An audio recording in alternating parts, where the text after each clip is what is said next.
Je suis Christina Funès-Nopel. Pour l'instant, j'expose donc ici aux écuries de Waterloo. Avant d'être peintre, dans mon autre vie, avant d'être une petite vieille à la retraite, j'étais diplomate belge, j'étais ambassadeur dans plusieurs pays, entre autres en Zambie, au Kenya, au Maroc, en Thaïlande, en Inde, en Autriche, en Argentine et bien d'autres. Et bon, j'ai une mère qui était peintre, et je l'ai vue peindre depuis ma tendre enfance. Je n'ai pas vraiment eu de formation de peintre, mais bon, je suppose qu'en regardant quelqu'un du matin au soir pendant de nombreuses années, disons, on capte quelque chose, on capte en tout cas certaines techniques. J'étais influencée, je crois, par les dessins que j'avais vus dans une cave dans le pays d'Ogon. C'était des dessins rupestres qui m'avaient fortement frappé.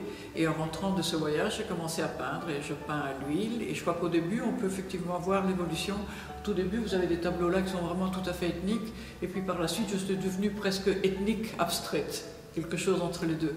Bon, il n'y a pas que l'art africain qui m'a influencé, je crois qu'également mes séjours en Asie m'ont certainement influencé. Vous pouvez voir un autre tableau, c'est le lotus qui est typiquement, disons, bouddhiste. Il y a également des formes de mandala, donc il y a également certainement l'Asie qui m'a influencé, mais je crois que l'Afrique m'a peut-être influencé plus. Et donc, comme je vous disais, j'ai commencé à apprendre en voyant ma mère, et puis j'ai commencé à peindre après ce séjour dans le pays d'Ogon au Mali, et je peins énormément, j'en suis à ma 4e exposition.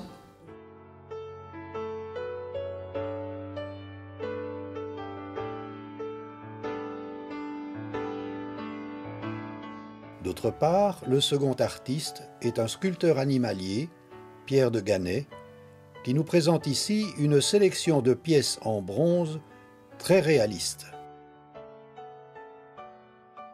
Il s'est penché sur la représentation d'animaux qu'il a côtoyés durant ses voyages dans le monde entier.